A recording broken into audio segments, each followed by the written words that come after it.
Pranoto dimanapun kalian berada, gimana nih kabarnya hari ini? Nah, hari ini balik lagi sama aku Christiana Maria di Panika Podcast Unika. Nah, hari ini aku nggak sendirian. Kalau kemarin udah ada Pak Beni dan Iki yang membahas tentang Unika secara keseluruhan, nilai-nilai Sugio Pranoto dan lainnya, hari ini aku bakal ngebahas tentang sesuatu yang bakal dicari-cari nih sama mahasiswa waktu mereka masuk kuliah pertama kali. Dan aku membahasnya nggak sendiri dong, tentu aja. Kalau aku sendiri kasihan banget nih aku sendirian kan. Nah, aku juga kedatangan, kalau kemarin Iki kedatangan tamu spesial, hari ini nggak kalah spesial. Hari ini aku kedatangan ada Pak Roto. Oke, Pak Roto boleh memperkenalkan diri dulu nih biar pada sayang di rumah. Iya, baik Mbak Maria. Para sivitas, saya Valentino Suroto, dosen di Fakultas Hukum dan Komunikasi. Ya, baru 27 tahun di Unika Mbak Maria. Saya. 27 tahun ya Pak? Ya, kira-kira 27 tahun. Oke. Saya memang untuk pengalaman di pendampingan bidang kemahasiswaan sangat kurang, tetapi saya pernah menjadi dekan, berarti menghasilkan lulusan begitu. Kemudian juga pernah sebagai kepala lembaga pengembangan sumber daya manusia di Unika. Itu antara lain tugasnya adalah rekrutmen, ya, rekrutmen pegawai Unika. Tentu itu nanti akan terkait dengan bagaimana kegiatan mahasiswa, ya, kegiatan mahasiswa di kampus. Begitu Mbak Maria. Iya. 27 tahun tuh udah mulai bosan belum Pak? Saya pikir tidak ada bosannya karena toh mahasiswa juga setiap tahun ganti. Kita berinteraksi dengan mahasiswa yang berganti-ganti, nggak bosan kok, mahasiswa nggak ganti kok Mbak Maria. Jadi pasti tidak bosan. Masih Ya, menyenangkan ya Pak? sangat menyenangkan. Walaupun bedanya 7 tahun sama umur saya Pak. 7 tahun sebelum saya lahir Bapak udah ada di sini Iya, berarti betul, Pak. Wow, betul. Ya. keren banget nggak tuh Sivitas. Nah, hari ini tuh kita bakalan ngebahas tentang, tadi udah di spoiler nih sama Pak Roto, kegiatan mahasiswa. Lebih spesifiknya organisasi mahasiswa nih Pak. Iya, nah, iya.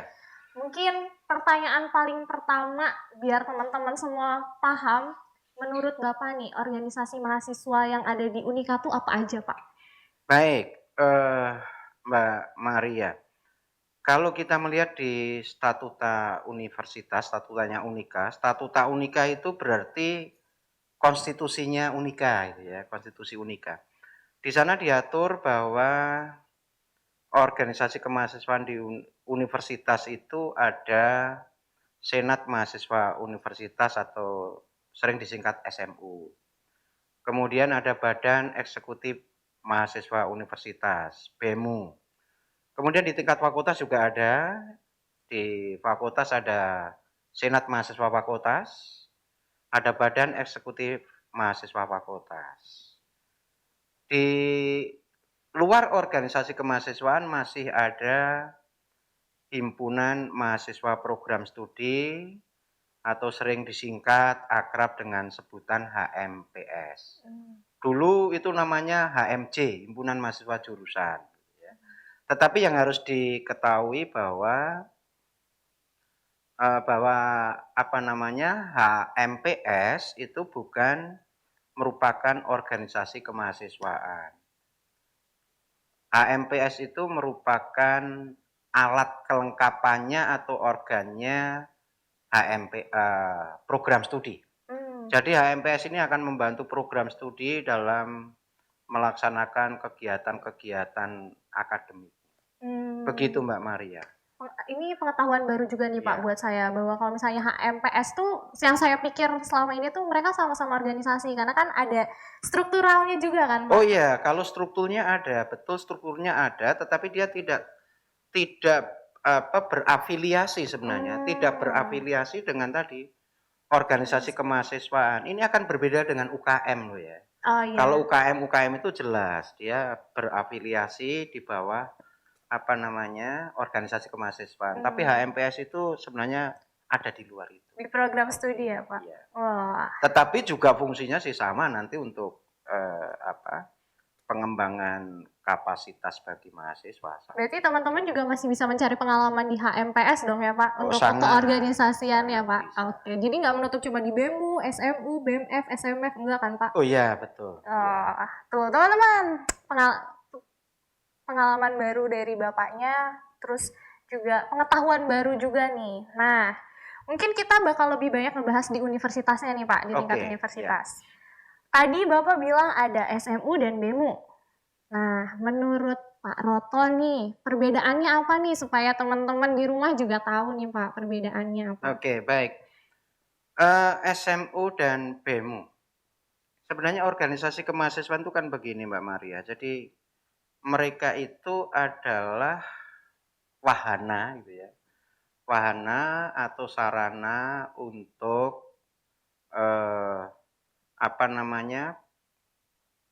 pendewasaan diri, kemudian juga pengembangan minat, bakat, penalaran dan kesejahteraan mahasiswa. Memang tadi saya menyebut ada BEMU, ada SMU.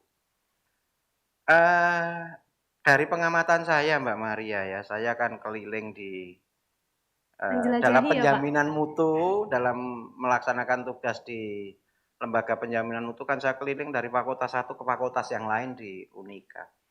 Kadang-kadang saya menemui memang ada pemahaman yang menurut saya kalau salah sih tidak gitu ya. Tapi agak tidak tepat ketika mereka itu sebenarnya senat mahasiswa, tetapi dia melaksanakan tugas-tugas badan eksekutif gitu kan. Oleh karena itu memang betul tadi dikatakan Mbak Maria, bahwa memang kita harus paham betul sebenarnya perbedaan antara SMU dan BEMU. Ya, baik. Senat Mahasiswa Universitas itu kan badan perwakilan mahasiswa tertinggi di universitas ya. Dan fungsinya dia adalah sebagai badan normatif. Badan normatif itu kalau saya menganalogkan itu di negara gitu kan, itu sama dengan DPR. Ya, sama dengan DPR. Jadi ini badan normatif yang sebenarnya mempunyai kedudukan sejajar dengan BEMU.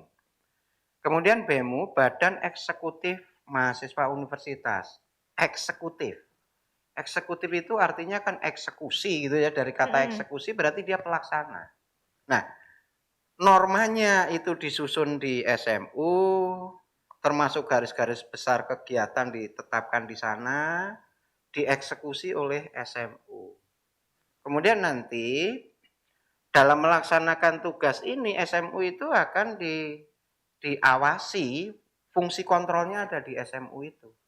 Gitu ya. Jadi harus kita bedakan. Berarti SMU itu tidak melaksanakan kegiatan-kegiatan eksekutif. Tapi dia sebagai badan normatif, perencanaan menetapkan garis besar kegiatan, kemudian juga tadi monitoring, pengawasan terhadap kegiatan dari BEMU gitu. Itu yang harus ditempatkan di situ gitu ya. Jadi kalau ada kegiatan yang memang itu kegiatan eksekutif ya, harus kita pisahkan. Itu mestinya SMU tidak berada di sana. SMU menjalankan fungsinya sebagai tadi monitoring. Sebagai pengawas, dia melakukan monitoring, evaluasi. Itu Mbak Maria. Berarti kalau boleh saya simpulin ya Pak, lebih pendeknya kalau BEMU itu menjalankan kegiatan tentang pengembangan teman-teman mahasiswa, dan SMU itu memonitor kegiatannya itu. Jadi kalau misalnya kegiatannya udah agak melenceng, nanti SMU yang mulai mengarahkan lagi gitu mungkin ya Pak? Iya, dan jangan disalah artikan bahwa BEMU itu berada di bawah SMU. Enggak. Sejajar Pak? Dia sejajar, tetapi di SMU ini kan badan normatifnya ya, sebagai legislatifnya, dia merumuskan norma-norma kegiatan, menetapkan garis besar kegiatan, dilaksanakan oleh eksekutif, BEMU. Dalam pelaksanaan itu diawasi.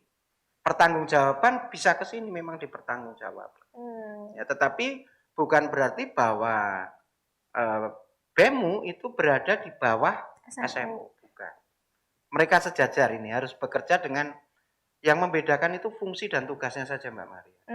Fungsi dan tugasnya beda.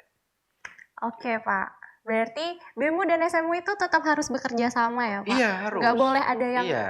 membosi gitu, nggak boleh ya nggak Pak? nggak boleh itu Karena kalau harus saling mendukung, betul iya, tidak Pak? Kalau membosi nanti suatu kali bisa saja BEMU dijatuhkan oleh SMU. Waduh. Ya kalau itu kan menganggap bahwa SMU sebagai bosnya toh, nggak bisa. Jangan dong Pak, nanti Iya. Unika nggak aman Pak. Betul. Jadi menurut Iya. Bapak Unika aman gak nih Pak? Oh aman, sangat aman, ya, sangat aman dan lancar ya Pak? Oh lancar. Paling siap menghadapi pembelajaran loh Mbak Maria. Iya, siap Paling Pak. siap menghadapi situasi COVID yang tidak terduga, gitu kan? Wow. Paling siap itu karena sebelum ini sebenarnya sarana apa fasilitas untuk kuliah daring sudah disiapkan. Sehingga ketika terjadi ini aman-aman saja. Aman ya Pak. Berarti teman-teman yang udah ada di Unika, udah terus ada yang mulai daftar juga tidak harus menyesal ya Pak. Harus bersyukur ya Pak. Betul. Karena kita udah paling siap nih, dan juga nggak lupa kita universitas swasta terakreditasi A ya Pak. Iya. Di Jawa Tengah ya Pak. Woi, kurang keren apa coba yang nggak Pak Unika? Nah, tadi udah sedikit disinggung bahwa SMU dan BEMU ini punya tugas dan fungsi yang berbeda ya Pak. Betul, ya. Mungkin bisa dijelasin nih Pak. Tugasnya dulu deh Pak. Tugas atau fungsi nih Pak enaknya? Baik, tugas apa fungsi? Tugas dan fungsi itu kan sebenarnya kan berbeda kan. Dia tugasnya apa, kemudian fungsinya apa. Kalau tugas itu biasanya Mbak Maria, tugas organisasi itu kan sebenarnya dirumuskan dalam fungsi-fungsi manajemen. Misalnya tugas tugas organisasi kemahasiswaan ini ya perencanaan, pengorganisasian, pelaksanaan, kemudian pengendalian kegiatan kemahasiswaan dalam rangka tadi pengembangan kepribadian, penalaran, minat, bakat, kesejahteraan itu tugasnya. Kemudian nanti akan dibagi tugas ini mana yang menjadi tugas SMU, mana yang menjadi tugas BEMU. Kemudian fungsinya sebagai fungsi utama organisasi kemahasiswaan ini, apakah itu BEMU dan SMU, itu sebenarnya yang utama menurut saya loh Mbak Maria ya. Tugas yang pertama adalah menyediakan data dan informasi yang nanti penting bagi pimpinan universitas untuk mengambil kebijakan pengembangan organisasi kemahasiswaan. Itu penting. Jadi data dan informasi dari SMU, BEMU itu harus disampaikan ke universitas melalui wakil rektor 3 sebagai bahan untuk bagaimana mengambil kebijakan pengembangan. Berarti seperti saluran aspirasi. Iya betul, kebijakan penganggaran, kebijakan pengembangan. SMU itu kan menampung aspirasi sebagai wakil gitu kan, menampung dan menyalurkan. Kemudian ada kebijakan dari universitas dilaksanakan bersama SMU dan BEMU, bagi tugas Mbak Maria, bagi tugas. Kemudian tentu untuk SMU ya Mbak Maria, tugasnya adalah sebagai tidak sekedar menampung loh ya. SMU itu juga harus aktif mencari, menggali aspirasi dari mahasiswa yang diwakili. SMU itu kan wakil dari mahasiswa kan, yang diwakili untuk tadi tindak lanjuti dalam program kegiatan. Ya, program kegiatan kemudian ini nanti akan terkumpul data informasi menjadi bahan bagi universitas untuk mengambil kebijakan. Bagaimanapun juga SMU dan BEMU atau organisasi kemahasiswaan itu kan nggak lepas dari kebijakan universitas. Iya, Pak. Itu ya Mbak Maria ya. Betul Pak. Berarti SMU dan BEMU jadi SMU itu menampung aspirasi. Betul. Lalu nanti ke rektorat mungkin ya Pak? Iya, oke. Dan nanti dari rektorat kebijakannya dikerjakan oleh BEMU dan juga SMU. Oke, ya betul Mbak Maria. Oke, berarti nanti buat teman-teman nih yang mau daftar di SMU atau BEMU udah paham kan kerjanya gimana? Teman-teman paham yang di belakang ya, tolong ya. Tolong yang di belakang ya. Teman-teman yang di belakang ini juga ada teman-teman SMU, jadi kalau misalnya kalian ini nanti ada teman-teman di belakang layar boleh ditanya-tanya juga. Nah, Oke Pak, tadi udah tugas dan fungsi. Ya. Terus pertanyaan saya, kenapa sih Pak mahasiswa itu harus aktif dalam organisasi? Oke. Kenapa harus aktif ya Mbak Maria ya? Saya boleh cerita pengalaman saya dulu. Boleh dong Pak. Bebas Pak di sini Oh, Bapak. ya. Boleh Pak. Pengalaman saya sebagai yang pertama pengalaman saya sebagai yang menghasilkan lulusan dulu toh. Toh universitas itu kan akan menghasilkan suatu lulusan. Dan lulusannya itu bisa diserap di dunia kerja kan? Iya. Itu yang Pak. penting di situ. Ya, diserap di dunia kerja, maka saya dari pengalaman itu dulu. Mengapa harus aktif berorganisasi? Ini saya tergerak pertama gitu Mbak Maria. Saya tergerak pertama untuk memikirkan bagaimana mahasiswa itu harus aktif. Karena saya pernah mengalami suatu masa di mana mahasiswa itu tidak aktif dalam kegiatan organisasi kemahasiswaan. Nah, di Unika itu kan ada forum bisnis. Kita punya forum bisnis. Jadi Unika itu, dalam forum bisnis Unika itu kumpulan para pengusaha-pengusaha. Kita sering ketemu. Nah di situ itu ternyata terungkap bahwa para pengguna lulusan itu tidak semata-mata ketika menerima pegawai itu dari IPK saja. Oke ya. Ada seorang pengusaha mengatakan bahwa ada lulusan yang IPK-nya tinggi, ternyata nggak bisa bekerja. Nah dari situ saya sadar, gitu kan Mbak. Saya sadar ketika saya menjadi dekan, bagaimana mendorong mereka kan, harus didesain supaya mereka itu aktif di kegiatan kemahasiswaan. Maka di tahun 2009 kamu sudah SD ya? Saya SD Pak. SD 2009 itu di Fakultas Hukum, waktu itu belum ada komunikasi ya. Di Fakultas Hukum itu saya sudah bersama dengan pimpinan fakultas itu membuat ketentuan supaya mahasiswa itu aktif. Waktu itu kami menyebut nama itu satuan kegiatan kemahasiswaan. Jadi tiap-tiap kegiatan itu kita beri bobot. Misalnya aktif di Senat Fakultas berapa, aktif di Senat Mahasiswa Universitas berapa, kita beri bobot yang berbeda.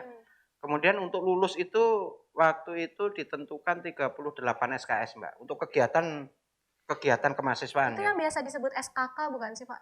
Kalau itu iya, satuan kegiatan kemahasiswaan. Jadi itu di tahun 2009 hanya saya berhenti jadi dekan, saya belum melaksanakan. Baru ada peraturan, baru dekan berikutnya yang melaksanakan. Dan menurut saya ternyata kita sudah berpikir lebih maju, gitu kan, Unika. Karena di tahun 2014 itu ternyata Kementerian Pendidikan mengeluarkan aturan harus ada SKPI, surat keterangan pendamping ijazah. Sekarang kan ada itu kan. Iya. Nah, itu tahun 2014. Sementara di Unika, Fakultas Hukum misalnya 2010 sudah digagas. Menjalankan ya Pak. Karena apa? Tadi supaya mereka punya kinerja yang lebih baik, tidak sekedar kemampuan intelektualnya, tapi soft skill-nya, teamwork-nya itu menjadi matang. Itu Mbak Maria. Itu yang menurut saya pengalaman yang menarik begitu ya, sehingga akhirnya mahasiswa tadinya dipaksa kan untuk lulus harus kegiatan ini, tapi ternyata sekarang menjadi terbiasa, nggak ada masalah. Iya sih Pak, benar-benar. Tapi orang kalau udah dengar langsung ini Pak, aduh harus ngapain? Ya karena PNS gajinya sedikit, sekarang PNS itu jutawan, gajinya lebih